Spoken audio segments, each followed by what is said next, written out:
네, 자리에 앉겠습니다. 하나님께서 우리에게 주시는 말씀입니다. 창세기 12장 1절로 3절까지의 말씀입니다. 창세기 12장 1절로 3절까지의 말씀 함께 한 목소리로 읽도록 하겠습니다. 시작. 여호와께서 아브라함에게 이르시되 너는 너의 고향과 친척과 아버지의 집을 떠나 내가 내게 보여줄 땅으로 가라. 내가 너로 큰 민족을 이루고 내게 복을 주어 내 이름을 창대하게 하리니 너는 복이 될지라. 너를 축복하는 자에게는 내가 복을 내리고 너를 저주하는 자에게는 내가 저주하리니 땅의 모든 족속이 너로 말미암아 복을 얻을 것이라 하신지라. 아멘. 이 시간 말씀 나누기 앞서서 나라 민족을 위해서 잠시 기도하는 시간을 갖도록 하겠습니다. 지난주에도 새로운 사실들이 많이 드러나고 또 어저께도 광화문에서 수십만의 인파가 모여서 시위를 했습니다. 역대 최저 지지율을 기록하고 있는 대통령이고 지금 앞으로 어떤 일들이 더 드러날지 참 우리의 마음을 많이 아프게 하는데요. 여러분, 우리나라가 참 숨겨져 있는 이면에 부정과 부패 또 가진 자들의 횡포가 참 이루 말할 수 없는 나라입니다. 하나님께서 은혜를 많이 주셨지만 또 앞으로도 우리가 이것들을 계속 주님께 간구하며 이겨나가야 될 부분들이 많이 있고요. 그런데 여러분, 국민들이 분노하고 있잖아요. 분노는요, 그것이 아무리 올바른 이유라고 하여도 분노할 때 사탄이 역사합니다. 미움이 있고요, 혈기가 있기 때문이에요. 우리가 항상 진실을 이야기할 때에 그것을 분노로서 이야기하면 사탄이 또 그 가운데 역사합니다. 온 나라 국민들 가운데 들끓고 있는 이 분노 가운데 얼마나 또 악한 영이 득세를 하고 있는지 모릅니다. 우리가 주님께 기도하기를 하나님 정말 모든 불의와 부정과 부패와 또 권력자들의 권모 술수 다 드러내 주십시오라고 기도하시고 또 그럼에도 온 국민 이 나라를 주님께서 보호하시고 지키셔서 이것을 틈타 역사하는 악한 영들을 우리가 예수님 이름으로 대적하고 오직 주의 뜻이 공의가 세워지고 앞으로 더 주님의 큰 은혜 가운데 아름다이 쓰임받는 우리 대한민국 될 수 있도록 나라 민족 대통령을 위해 또 그 자리에 정말 공의롭고 선하고 능력이 있고 진실된 자 정말 국민을 사랑하는 자 아끼는 자가 서기를 원한다고 주님께 기도하며 신원하며 간구하며 나가길 원합니다. 우리 주여 한번 부르짖고 나라 민족 위해서 기도합니다. 아무것도 없던 이 땅에 복음을 주시고 놀라운 기적을 주셨던 하나님의 은혜를 생각하며 다시 한번 우리가 주 앞에 서기를 원합니다. 하나님, 너무나 아파하고 신음하고 또 보이지 않는 곳에서 얼마나 많은 영혼들이 눈물을 흘리며 억울해하는 나라였습니까? 하나님, 모든 부정과 부패를 다 드러내시고 검찰 수사가 공정하고 의롭게 또 권력의 눈치를 보지 않는 하나님 정직한 수사가 잘 이루어지고 책임질 자들은 책임을 지고 이 나라가 더 온전히 새로워지게 하옵소서. 권세자들로부터 대통령으로부터 모든 국민에 이르기까지 의식이 새로워지게 하시고 더욱더 선진 나라가 되게 하시며 더 민주적인 나라가 되게 하여 주옵소서. 간절히 바라옵기는 하나님을 경외하고 국민을 사랑하고 실력과 능력과 겸손을 겸비한 자들이 대통령이 되게 하시고 국회의원이 되게 하여 주십시오. 사리사욕에 물든 자들을 주님 다 파하시고 깨끗하고 정직한 자들을 세워 주옵소서. 그래야 마지막 때에 더 주 앞에 존귀 쓰임받는 대한민국, 다시 한번 주 앞에 기회를 받아 영광스러이 쓰임받는 대한민국 되게 하여 주옵소서. 주 앞에 이 나라의 상황들을 다 올려드리며 의탁드립니다.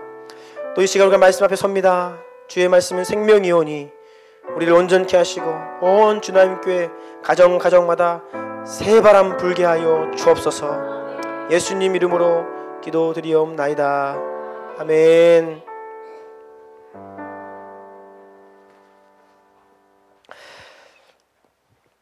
네, 해피투게더가 이제 2주 남았습니다. 남은 2주 동안 이번 주 화요일부터 2주 동안 화, 수, 목, 금 나자르 기도회를 같습니다. 이곳 새 예배처소에 와서 처음 갖는 나자렛 기도회입니다. 우리가 작년 여름 수련회 앞두고 나자렛 기도회 처음 가졌거든요. 그리고 작년 가을에 해피투게더 앞두고 2주간 또 했고, 또 2015년 마무리하고 새해 맞이하면서 송구영신으로 2주간 또 했고, 또 올 봄에 우리에게 새 예배처소 달라고 하나님께 작정하며 기도하는 가운데 또 우리가 이곳을 얻게 되었습니다. 여러분, 우리 교회가 나자렛 기도회로 나올 때마다 하나님 큰 은혜 주시고 영적으로 지경이 새로워지는, 체질이 새로워지는 그런 많은 은혜를 경험했는데요. 이번 나자렛 기도회도 2주 동안에 우리가 마음을 다하여서 또 주님께로부터 받을 은혜를 또 사모하며 나와 함께 기도할 때 공동체적으로 전체적으로 영적인 새로운 바람이 다시 한번 불기를 원하고, 또 우리의 영적 체질이 변하고, 또 우리의 그 영적인 군살들, 거품들이 빠지고 정말 주 앞에 온전히 서는 2주가 되기를 간절히 원합니다. 여러분, 상황과 환경에 다 다르시겠지만 최대한 나오실 수 있는 만큼 나오셔서 함께 기도하시기를 축복합니다. 뉴 패밀리 7번째 시간입니다. 다 같이 제목 읽어보겠습니다. 시작. 가정 안에서 직면하는 현실과 이상 사이의 균형과 방향성. 예, 이런 제목으로 말씀 나눕니다. 여러분, 지난 한 주 동안 자녀들을 위해서 축복 많이 하셨나요? 네, 아멘. 하나님의 계획이, 우리를 향한 주의 계획이 이루어지도록 축복하시고, 특별히 자녀들의 인생을 향한 주의 뜻을 물으시고 그 감동을 가지고 계속 우리 잘 양육하며 나아가는 우리 공동체 가정 되기를 원합니다. 1. 같이 읽어보겠습니다. 시작. 우리는 이미와 아직의 긴장 속에서 살고 있다. 네, 이미와 아직. 제가 몇 차례 나눈 기억이 있고, 또 지난 금요일 날 우리 박 전사님께서 이 내용을 나눠 주셨습니다. 제가 진작부터 오늘 설교 시간에 이 내용 나누고 싶었는데 금요일 날 또 나눠 주셔서 복습하는 차원에서 다시 한번 봅니다. 여러분, 이미와 아직의 의미를 잘 아셔야 됩니다. 우리가 이 이미와 아직 사이에서 이 긴장 속에서 살고 있다는 것을 분명히 알아야 신앙생활을 잘 할 수 있습니다. 이것은 무엇이냐면, 예수 그리스도께서는 이미 십자가 위에서 승리하셨고 우리를 다스리시는 왕이십니다. 예수님은 십자가를 통해서 세상에 대한 사탄의 지배권을 완전히 무너뜨리셨고, 우리는 그러한 구원의 역사를 믿습니다. 하지만 우리는 2000년 전 예수님께서 십자가 위에서 이루신 그 승리 위에 서 있지만, 또한 앞으로 예수님께서 이 땅에 다시 오실 때에, 그리스도께서 재림하실 때에 우리는 완전한, 완성된 구원을 얻게 될 거예요. 승리하셨지만 완전한 승리가 앞으로 올 것이라는 겁니다. 이 긴장이 바로 이미와 아직의 긴장입니다. 우리가 죄로부터 누리는 해방도 마찬가지입니다. 예수 그리스도의 십자가로 인해서 우리가 죄로부터 해방되었고, 그로 인해서 우리가 그 보혈에 힘입어 우리가 받은 구원이 매우 결정적이고 확실한 것이기는 하지만 아직 최종적이거나 완벽하지는 않다라는 의미입니다. 성경은 우리가 죄와 사탄의 권세로부터 해방되었다, 우리가 새롭게 되었다라고 선포합니다. 하지만 동시에 계속해서 우리 육신을 이기고 죄를 이겨야 되고 새 옷을 입어야 되고 마음을 새롭게 해야 한다고 해요. 새롭게 되었지만 새롭게 되라고 이야기합니다. 새 옷을 입었지만 또 새 옷을 입으라고 해요. 이 이미와 아직의 긴장을 잘 알아야 한다는 것입니다. 그림을 좀 볼게요. 인류 역사와 그리스도인의 삶의 여정, 이 두 다 보면 이 긴장이 있어요. 이 두 가지 사이에서의 우리가 가운데 있다는 것입니다. 말씀에서 하나님께서는 우리를 이미 새롭게 하셨습니다. 그리스도로 옷 입히셨습니다. 죄가 너희를 주장하지 못할 것이다 라고 하였지만, 동시에 옛사람을 벗어버리고 새사람을 입으라, 마음을 새롭게 하라, 주 예수 그리스도로 옷 입으라, 육신의 일을 도모하지 말라 라고 말씀한다는 것이죠. 그리스도의 초림을 우리가 D-Day라고 기록되어 있고, 또 그리스도의 재림을 V-Day, 빅토리 데이, 승리의 날이라고 이렇게 기록이 되어 있는데요. 이것은 세계 제2차 세계 대전에서 따온 거예요. 우리의 이해를 돕기 위해서. 1944년 6월 6일 D-Day였습니다. 이날이 바로 노르망디 상륙 작전을 행한 날입니다. 이 연합군의 작전으로 큰 승리를 거두었고 2차 세계대전의 판세가 완전히 뒤집혔습니다. 그래서 이 성공으로 인해서 거의 승리가 확실시 되었죠. 하지만 완전히 승리하는 날, 완벽한 승리를 선언하기까지는 약 1년의 시간이 걸렸습니다. 그래서 이 D-Day와 V-Day를 구별하는데 인류 역사 또한 예수 그리스도의 초림, 예수 그리스도께서 성육신하심으로 이 땅에 오셨고 십자가를 지심으로 완전한 승리의 그 발판을 마련하신 겁니다. 그런데 아직 우리는 완전 최종 승리 선포 아직 안 했다는 것입니다. 그 중간 시대에 살고 있는 거예요. 조금 애매한 면이 있죠. 승리가 확실하고 이미 승리했다고 선언하지만 그 승리가 아직 완벽하게 선포되지는 않았어요. 예수님 오시는 날 선포될 것입니다. 우리의 구원의 여정도 마찬가지입니다. 우리 각 사람의 삶의 여정도 보면 주님께서 우리를 부르셔서 예수 그리스도를 믿게 하십니다. 영접하면, 예수님을 나의 주인으로 영접하면 우리를 의롭다 하시죠. 죄의 문제를 해결하시고 우리를 온전케 하십니다. 그런데 그렇다고 끝난 게 아니에요. 여전히 우리는 죄악된 세상을 살아가며 여전히 죄의 습관을 가지고 죄의 본성을 가지고 살아갑니다. 예수 그리스도의 모습을 닮아감으로. 그래서 우리 안에 있는 이 이중적인 모습이 있다는 것입니다. 우리 안에 또 다른 내가 있고 본성이 있고, 성령이 오셔서 우리 안에 주님을 순종하고 따르고자 하는 성향이 생겼음에도 불구하고 여전히 옛 습관을 따라 살려 하는 본성이, 이 두 가지가 있다는 것입니다. 이것이 바로 우리가 살아가는 이 세상이죠. 하지만 예수님께서 다시 오시는 그날 우리는 완전한 부활의 몸을 입고 이제는 죄와 모든 악이 제거됨, 그러면 이제는 영원히 하나님과 함께 살게 되는 그런 날을 우리가 기다리고 있습니다. 이러한 중간적인 이미와 아직의 긴장 사이에 우리가 살고 있다라는 것 너무나 중요합니다. 이 균형을 잘 잡아야 하는데 보통 우리가 한쪽에 치우치기가 너무 쉬워요. 치우치면요 신앙생활에 문제가 생깁니다. 바로 이번으로 가볼게요. 균형을 잃고 한쪽으로 치우칩니다. 이상, 이거는 무엇이냐면 설명을 좀 드릴게요. 예수님 나의 주인 되셨고 복음 안에 문제가 다 해결되었기 때문에 이제 아무 문제 없어, 완벽해, 이런 이상적인 신앙을 가지고 있으면, 즉 현실, 아직 우리가 그 긴장 가운데 살고 있다는 것보다 이상적인 마음으로 신앙생활을 하면 승리주의, 성공주의, 이것은 뭐든지 승리하는 겁니다. 주님의 이름으로 했으니까 다 돼야 됩니다. 예수님의 이름으로 기도했으니까 그냥 돼야 되는 거예요. 성취돼야 됩니다. 응답돼야죠. 성공해야 됩니다. 잘 돼야 됩니다. 이것을 존 파이퍼 목사님은 지나치게 현실화된 종말론이다라고 했습니다.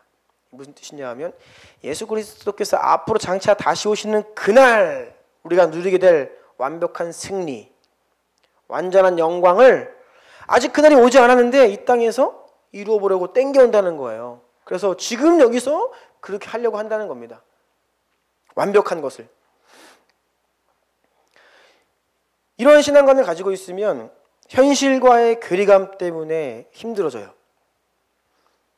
자기 비하에 빠질 수 있습니다. 왜 안 되는 거야? 왜 고통이 또 오지? 왜 어려워? 왜 문제가 생겨? 하나님이 이상하신가? 말씀이 거짓인가? 나한테 죄가 있나? 이렇게 자꾸 잘못된 방향으로 흐르게 된다는 것입니다. 왜냐하면 승리주의, 성공주의적인, 즉 최종날 예수님의 재림 때 약속되어 있는 것을 가지고 지금 여기에서 그렇게 살고자 하기 때문이에요. 그래서 심지어는 구원의 확신도 흔들리고 내 안에 여전히 존재하는 이 죄의 성향들, 또 죄를 범했을 때 나 구원받지 않았나 봐. 사탄이 그렇게 참수하거든요. 속는다는 것이죠. 지식이 그래서 중요합니다. 다른 한편으로 현실에 치우칠 수 있습니다. 그래, 완벽할 수 없잖아. 그러니까 무의미해. 어차피 완전히 해결이 안 되는 거, 주님 오시는 날 완전히 해결되니까 그냥 사는 겁니다. 그것을 적당히 때로는 예수 그리스도의 이름으로 우리가 극복하고 이겨야 될 부분까지도 아직은 예수님이 다시 오시지 않았잖아 라고 생각하면서 그런 패배주의, 그냥 실패를 당연시하고 무기력해집니다. 뭐 해도 쓸모없어. 무용론에 빠지죠. 이렇게 되면 문제가 고착화되고 견고한 진이 되어서, 그리고 자기의 실패와 자기의 죄에 대해서 정당화하게 되는 잘못된 또 신앙에 빠지게 돼요. 이 두 가지가 양극단이라는 것입니다. 특별히 이제 부와 가난에 대해서 살펴보면, 여러분, 가난은 죄로 인해서 왔습니다. 본래 하나님께서 창조하신 에덴은 풍성함, 만족함이 있던 곳입니다. 거기에서는 부족함이 없었어요. 천국에는 가난이 없습니다. 그렇죠? 천국에 가난이 없어요. 하지만 죄의 문제를 해결하고 예수 그리스도를 믿었다고 해서 그럼 우리가 지금 여기서 천국 가서 같이 살 수 있느냐? 그렇지 않다는 것입니다. 먼저는 우리가 죄악된 세상을 살아요. 내가 주를 믿고 의롭게 살아도요, 이 세상 시스템이 굴러가는 방식이 의롭지가 않습니다. 그래서 때로는 사회적인 구조 때문에 우리가 열심히 살고 올바르게 살아도 구조적인 모순 때문에 우리가 가난하게 살 수 있어요.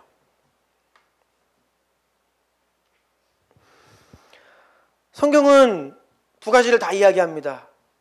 너희는 먼저 그의 나라와 그의 의를 구하라. 그리하면 이 모든 것을 너에게 더해 주시리라.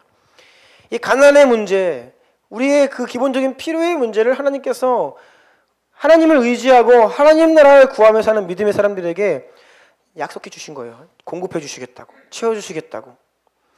그럼에도 불구하고 동시에 돈을 사랑하는 것은 모든 악한 일의 근원이다. 그래서 부하려고 하는 자들에게 경고합니다. 자족하는 마음을 가져야 경건에 큰 이익이 된다. 돈을 더 많이 가지려 하지 말아라 라고 경고를 해요.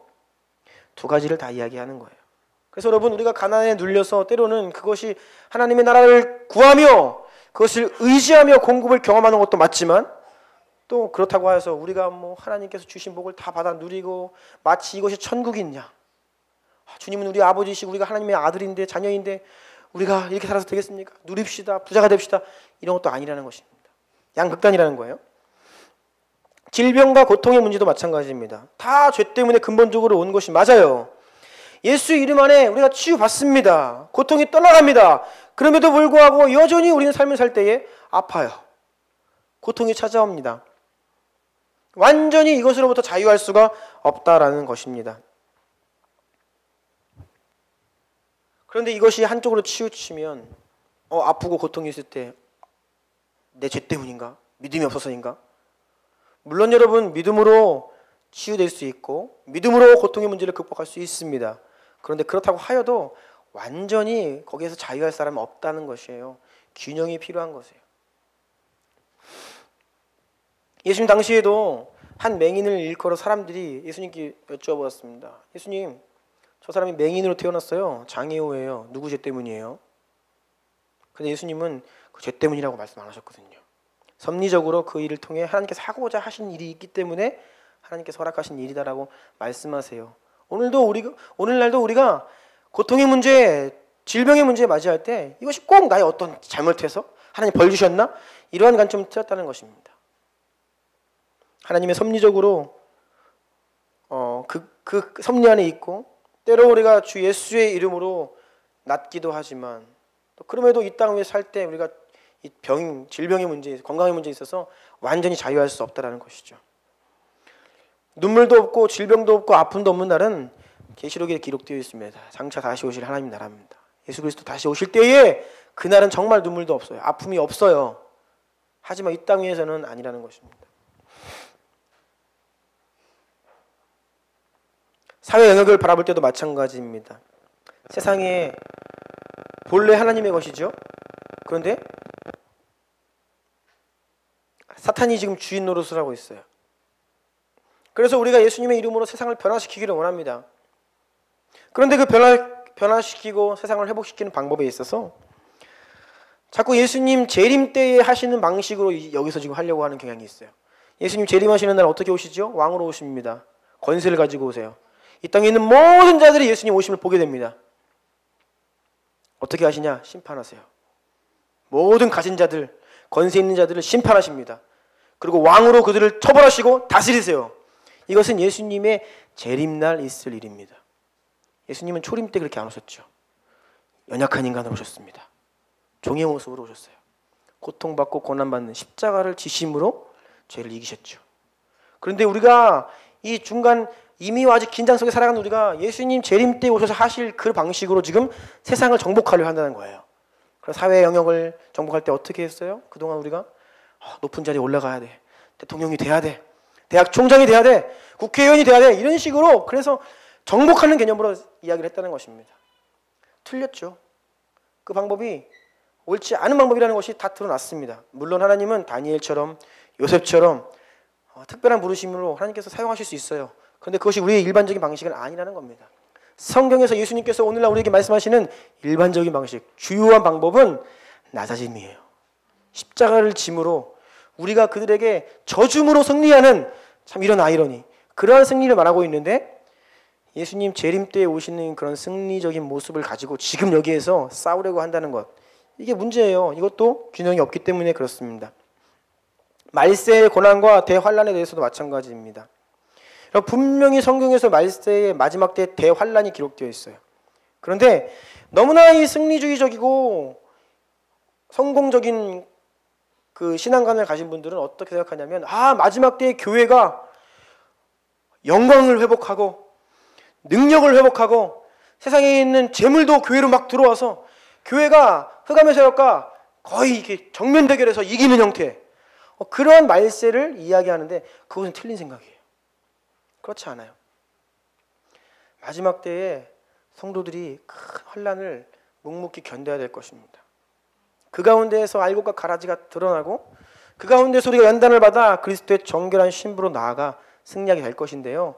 이것도 이 두 가지 균형을 잘 잡아야 우리가 마지막 때를 잘 볼 수 있다는 것입니다.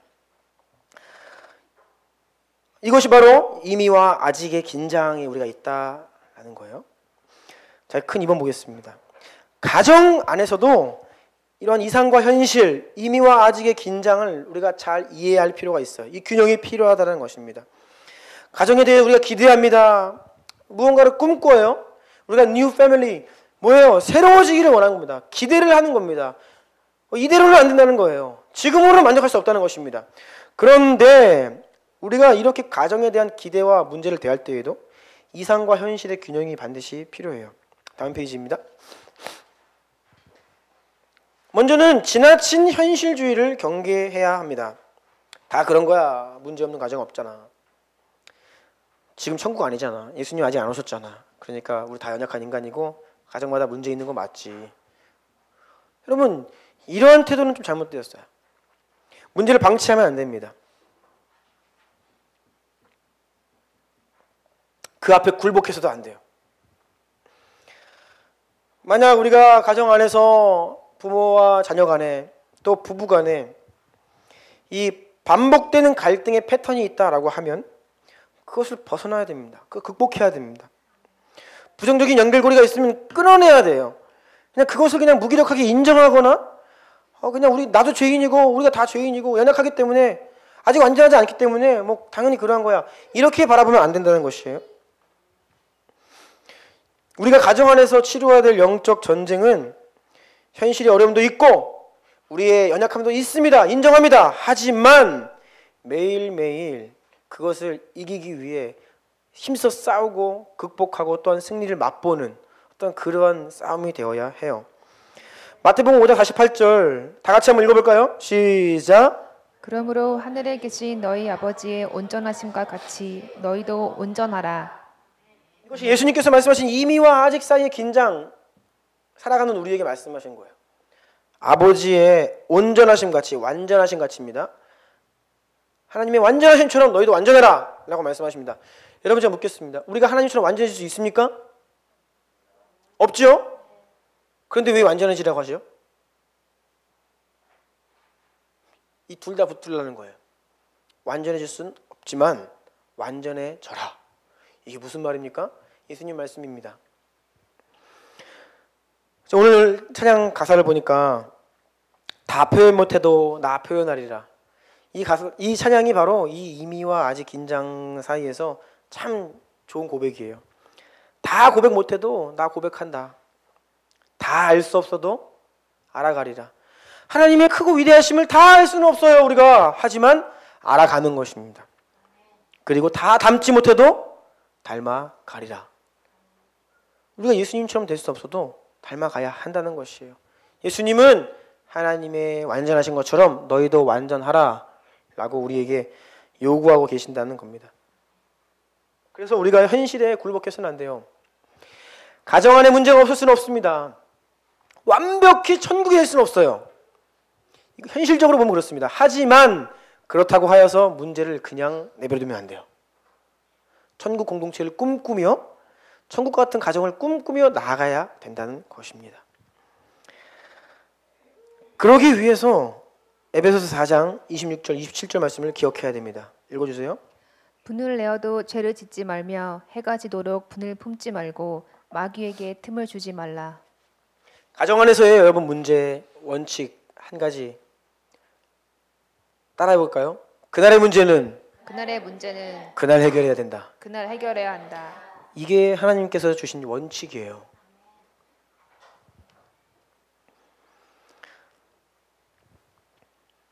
서로 용서하고 푸는 것을 그날 해야 합니다. 하루도 그냥 방치하지 말라. 왜냐하면 마귀에게 틈을 주는 겁니다. 크고 작은 문제가 발생할 수 있습니다. 남편이 아내한테 잘못할 수 있습니다. 근데 이게 좀 큰 사건이면 좀 오래 가요. 작은 거면 그냥 그날 용서받을 수 있는데 이게 큰 사건이면 오래 갈 수 있습니다. 그런데 성경은 해가 지기 전에 둘 중에 하나여야 됩니다. 용서를 구하든 용서를 하든. 내가 잘못한 것 같으면 용서를 구하고 그 사람이 잘못한 것 같으면 용서를 하라는 것입니다. 그렇지 않으면 마귀가 틈타요. 역사합니다. 가정이 발생하는 문제를 방치하면 안 돼요. 이거를 매일매일 그날 돌이키고 용서 구하고 용서를 하면서 새롭게 해야 됩니다. 언제까지요? 예수님 오시는 그날까지. 또 그 문제라고요? 네, 원래 그래요. 근데 또 용서해야 됩니다. 매일매일. 어떤 것도 끝나는 건 없어요. 우리가 완전히 자유해질 수 없습니다. 이론적으로는 가능할지 모르지만 현실적으로 나도 죄인이고 우리가 죄인이고 죄악된 세상을 살기 때문에 가정이 또 이 가운데 살 때 주님의 뜻대로 살기 위해서 문제가 없을 수가 없어요. 그래서 매일매일 그 문제를 해결하며 나아가야 한다라는 것입니다. 골로새 3장 19절 보니까 남편들아 아내를 사랑하며 괴롭게 하지 말라라고 했습니다. 여러분 괴롭게 하다 embittered라고 나오는데 이 bitter는 쓰다, 괴롭다, 원한을 품다라는 뜻이에요. 문제가 지속되면 하루를 넘어가고 이틀, 3일, 일주일, 한 달, 1년, 2년 되면요. 이게 쓴뿌리가 돼요. 쓰게 합니다. 원한을 품게 해요. 고질적인 문제로, 장기적인 문제로, 반복적인 문제로 변질됩니다. 그날 용서하고 용서 구하고 용서하지 않으면 쓴뿌리가 우리 마음에 잔재하잖아요. 그럼 여러분 이게 생각보다 심각한 문제입니다. 우리가 무의식적으로 그 쓴뿌리의 영향으로 생각도 오염되고요. 우리의 말, 행동, 태도가 오염돼요. 나도 모르게 그 쓴뿌리가 나에게 영향을 준다는 거예요. 그러니까 자꾸 가정 안에서 악영향을 끼치는 것이죠. 해결을 해야 되는 겁니다. 빌립보서 3장 12절 말씀 다 같이 읽어볼까요? 시작. 내가 이미 얻었다 함도 아니요 온전히 이루었다 함도 아니라 오직 내가 그리스도 예수께 잡힌 바 된 그것을 잡으려고 달려가노라. 다 된 게 아니라고요. 온전히 이룬 것이 아니란 말입니다. 그럼에도 오늘 하루 매일매일 달려가라는 겁니다. 매일 용서하고 용서를 구하고 방치하지 말고 남편들은 아내에게 쓴뿌리 생기게 하지 말고 네.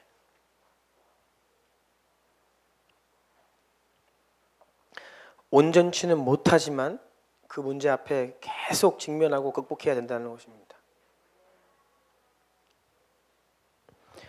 반대로 저는 좀 이쪽입니다. 지금 말씀드리는 쪽이 좀 가까워요. 지나치게 이제 이상적으로 빠지면 이것도 좀 문제가 생겨요. 아, 주님이 우리의 가정의 주인이고 내가 복음 앞에 섰고 우리가 구원받은 자들이고 저는 복음을 앞에서 전하고 있고, 그런데 왜 자꾸 문제가 생기는 거야? 네. 너무 이상적으로 현실을 또 모르면 힘들어요. 왜요? 나 이상과 현실의 간극 때문에. 문제를 그냥 방치하라는 게 아닙니다. 현실적으로 문제가 생겨요. 그 문제 앞에 너무 낙심하거나 매어서는 또 안 되는 겁니다. 때로는 우리가 어떤 문제를 그냥 인정할 수 있는 그러한 여유가 필요합니다. 그래서 저는 제 아내가 저 때문에 힘들어하는 걸 용납을 못했어요, 처음에. 지금도 좀 그런 게 있어요. 네. 그래서 아내가 저한테 불만을 얘기하면, 아, 그러면 나랑 사는 게 행복하지 않다는 거냐? 제가 물어봐요. 그럼 두 개가 별개의 문제다 그래요. 이해가 안 되는데 제가 오늘 설교 준비하다 보니까 이해가 되더라고요. 그게 성경적입니다. 우리 안에 문제가 있음에도 불구하고 행복할 수 있어요.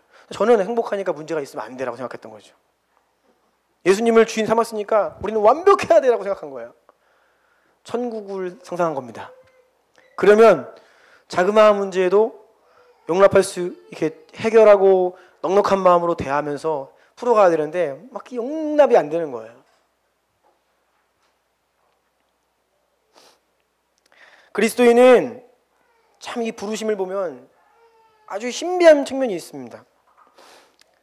사도행전 14장 22절 보니까 우리가 하나님의 나라에 들어가려면 많은 환난을 겪어야 한다라고 하고, 또 예수님께서도 뭐라고 하셨냐면 현세에서 복을 받되 박해를, 핍박을 겸하여 받는다라고 했어요. 그러니까 예수님을 믿고 따르는 신앙생활에 고통이 따른다는 것입니다. 그럼에도 뭐라고 이야기합니까? 항상 기뻐하라고 하잖아요. 이 두 가지가 공존하는 것이 그리스도인의 부르심이에요. 우리 안에 현실적인 고통이 없는 게 아닙니다. 다 해결된 게 아니에요. 여전히 내가 연약하고 문제가 있고 나를 힘들게 하는 현실이 있어요. 그럼에도 불구하고 우리는 기뻐할 수 있다는 것입니다. 행복할 수 있다는 것이에요. 저처럼 너무 이상적인 것에 빠져서 아내를 힘들게 하지 마시고, 현실을 때로는 적당히 인정하시되 그걸 방치하고 정당화라는 것은 아니에요. 극복해야 됩니다. 고린도 후서 6장 10절 다 같이 읽어볼까요? 시작. 근심하는 자 같으나 항상 기뻐하고, 가난한 자 같으나 많은 사람을 부유하게 하고, 아무것도 없는 자 같으나 모든 것을 가진 자로다. 예, 그래서 여러분 복음은 참 신비로운 거예요. 그렇죠? 근심하는 자 같으나 항상 기뻐하고, 가난한 것 같지만 많은 사람을 부유하게 합니다. 아무것도 없지만 모든 것을 가진 자다. 네, 이러한 것을 우리가 잘 이해함으로 복음을 누리고, 또 우리 안에 있는 우리가 직면하게 되는 현실의 많은 어려움들을 이겨나갈 수 있어야겠습니다. 마지막 3번입니다. 가정의 행복이 목적이 아니다. 우리는 모두 행복한 가정을 꿈꿉니다. 저도 행복한 가정을 꿈꿔요. 하지만 여러분, 가정의 행복이 목적이 되어서는 안 됩니다. 방향성을 잘 설정하셔야 돼요. 행복이 목적이 아니에요. 왜냐하면 우리가 살아가는 이 세상은 하나님을 떠나 방황하는 수많은 영혼들이 있어요. 그냥 나만 살고 우리 가족만 살면요, 주님 때문에 문제 해결받고 행복하고 평안하고 그러면 되죠. 그런데 나만 사는 게 아니에요. 우리 가정만이 있는 것이 아닙니다. 예수님은 그리스도인으로 부르실 때에 사명을 항상 같이 주십니다. 아직 주님을 모르고 고통하고 방황하고 죽어가는 영혼들을 살려야 되는 사명과 책임이 우리에게 주어졌어요. 나에게, 우리 가정에게, 우리 교회에게. 그래서 마냥 우리가 행복할 수 없다는 것입니다. 한 영혼 살리려면 누군가 죽어야 됩니다. 인류를 살리기 위해 예수님께서 십자가를 지셨듯이 우리에게 십자가를 지라고 하신 이유는요, 누군가를 살리기 위해서 우리가 그 길을 따라가야 한다는 것입니다. 십자가를 지는 게 뭡니까? 행복을 내려놓는 거예요. 나에게 주어진 권리를 포기하는 것입니다. 안락한 삶과 평안한 삶을 내려놓는 거예요. 이게 나의 십자가죠. 한 알의 밀이 땅에 떨어져 죽어야 열매를 맺습니다. 누군가가 자기 것을 내려놓아야 사람이 살아나요. 그래서 우리는 이 땅 위에서 누릴 수 있는 행복을 잠시 주님 오시는 날로 유보하고 무엇을 위해? 사명을 위해, 영혼 살리는 일에, 죽어가는 영혼, 가정 살리기 위해 잠시 유보하고 우리가 좀 불편해지고 조금 힘들고 어려운 지경으로 내려가는 부르심을 받았다라는 것입니다. 세상의 아픔을 끌어안는 존재가 되어야 한다는 것입니다. 로마서 8장 17, 18절 다 같이 읽겠습니다. 시작. 자녀이면 또한 상속자 곧 하나님의 상속자요 그리스도와 함께 한 상속자니 우리와 그와 함께 영광을 받기 위하여 고난도 함께 받아야 할 것이니라. 생각하건대 현재의 고난은 장차 우리에게 나타날 영광과 비교할 수 없다. 주님 안에서 좋은 일만 있는 게 아닙니다. 행복만 주시는 게 아닙니다. 고난을 받아야 할 것이다 라고 했어요. 여러분, 고난에는 두 가지 종류의 고난이 있어요. 물론 많은 종류가 있지만 제가 두 가지만 말씀드리자면, 첫 번째는 내 연약함 때문에, 내 죄 때문에 받는 고난이 있어요. 내가 말 잘못하고, 내가 판단 잘못하고, 내가 잘못 결정해서 받는 고난이 있습니다. 내가 자초한 고난이죠. 오늘 한국교회가 받고 있는 이 고난, 세상으로부터 받는 지탄, 우리가 잘못해서 받는 게 많아요. 그런데 또 한 가지 고통, 고난이 있습니다. 그것은 사명을 위해서 받아도 안 되는 거, 굳이 뭐 우리가 받을 필요가 없는 고난인데 사명을 위해 우리가 권리를 내려놓음으로 고난 받기로 그 자리로 내려가서 받는 고통, 고난이 있다는 것입니다. 이것이 바로 자발적 고난인데 십자가예요. 예수님이 그리하셨습니다. 또한 우리도 동일하게 그 자리로 부르고 계십니다. 여러분, 정말 한 사람이 살기 위해서, 한 영혼이 주님께 돌아오고 한 가정이 회복되는 것을 위해서는요, 많은 섬김과 눈물, 희생이 필요합니다. 그냥 돌아오지 않죠. 지난 수요일 날 조희 선교사님이 우리 교회 방문하셨습니다.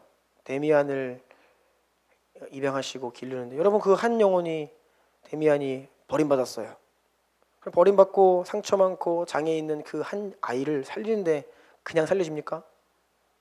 한 가정이 그 아이의 일생을 향하여서 헌신을 했기 때문에 그 한 영혼이 살아나잖아요.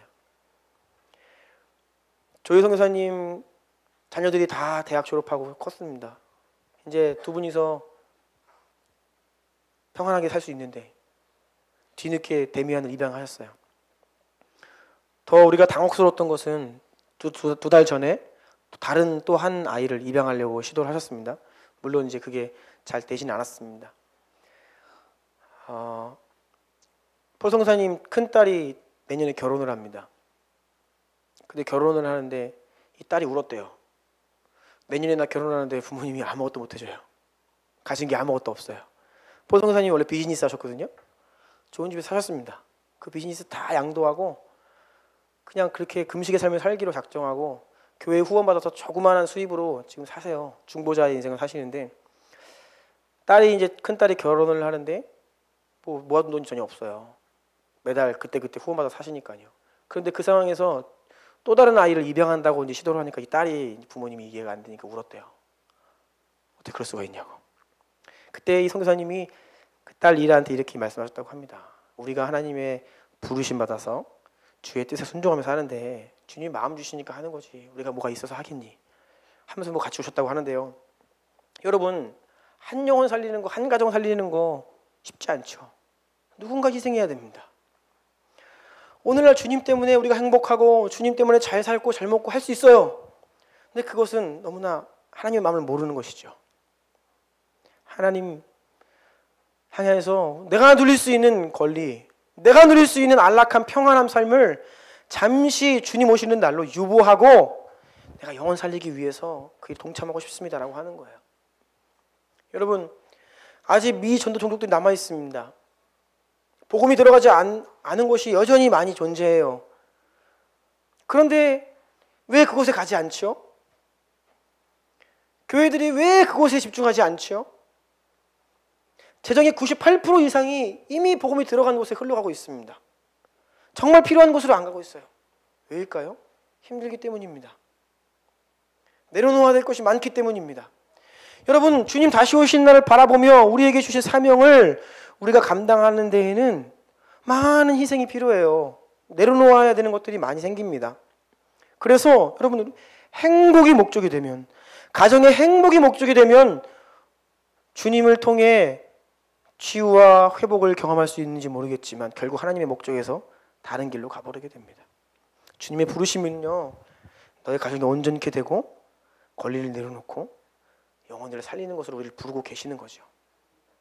여러분, 정말 가정의 목적이 뭐예요?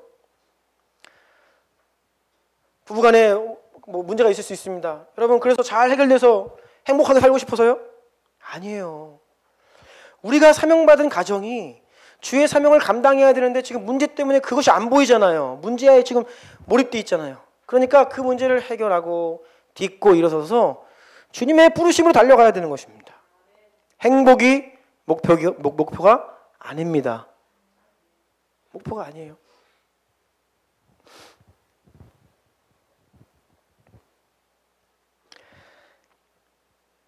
그래서 우리 주나님교회 모든 가정 안에 복음이 실제가 되고 회복이 있고 우리 안에 행복이 누려지고요.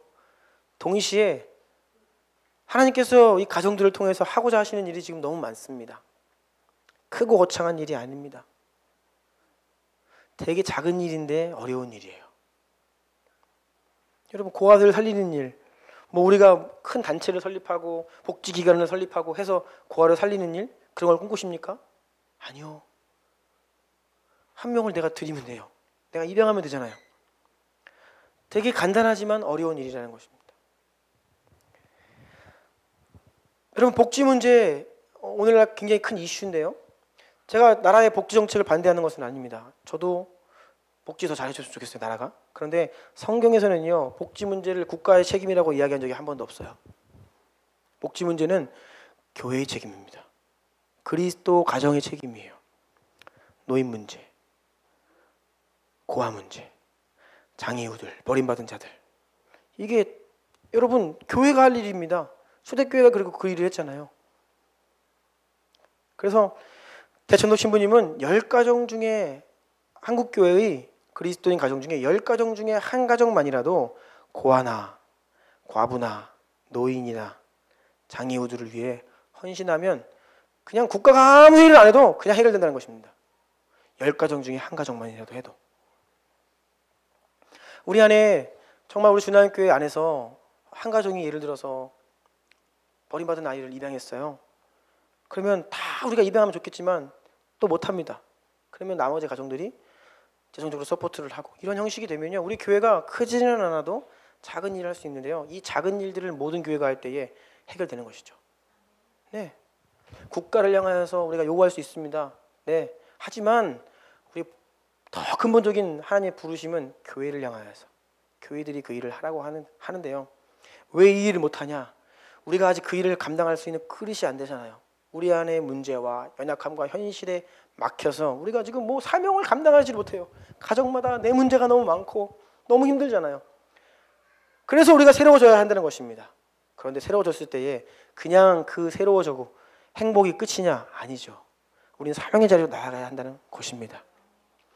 이런 일들 앞에 우리 주나님교회 모든 가정이 반응하기를 축복합니다. 우리가 행복이 목표가 아니에요. 정말로 통로가 되기를 원해요. 그래서 아브라함을 부르실 때에 내가 너에게 복을 줘, 네가 복이 되고 너로 인해서 열방의 복을 받을 것이다. 동일한 부르심을 우리가 받았습니다. 우리의 가정을 복 주시고 우리 가정이 복이 되어서 우리를 통해 복이 흘러가는 것, 이것이 여러분 모두 각 개인, 가정, 우리 교회를 통해 이 일이 실제가 되기를 축복합니다. 한번 같이 기도하기를 원합니다. 여러분, 너무 문제를 방치하지 말고 반복되는 문제, 그것이 쓴뿌리로 역사하는데 그것에 눌려 살아서는 안 됩니다. 해결해야 됩니다. 용서를 구하십시오. 그리고 용서를 하십시오. 매일매일 우리는 실수합니다. 매일 용서 구하고 용서하고, 그리고 또한 주님을 바라보면서 나아가되 또 우리가 맞이하는 현실의 어려움들 때문에 넘어져서는 안 되겠습니다. 하나님의 뜻대로 살고자 하면요, 핍박이 옵니다. 고통이 와요. 여러분, 주님의 뜻대로 살려고 하면요, 경제적으로 어려움이 올 수 있습니다. 이 모든 것들이 주님 안에서 잘 감당되고 극복되고, 고통 중에서도 기뻐함이, 고난 중에서도 문제 가운데에서도 주님을 인정하고 기뻐하고 즐거워할 수 있는 우리의 가정, 우리의 신앙이 되기를 원합니다. 이 시간에 여러분, 다른 것 기도하지 마시고 내 가정, 우리 안에 있는 부모와의 문제, 자녀와의 관계, 부부간에 이것들 좀 주님께 올려드립시다. 용서하고요, 마음 다해 용서하고 또 용서를 구하고 주님께 나아가기를 원해요. 오늘 이 자리에서 좀 해결하고 또 오늘 각자의 가정에서 용서를 구하고 털어내기를 원하는데요, 우리 가정의 문제를 가지고 한번 주님께 가지고 나아가 기도하기를 원합니다. 주여 부르고 기도합니다.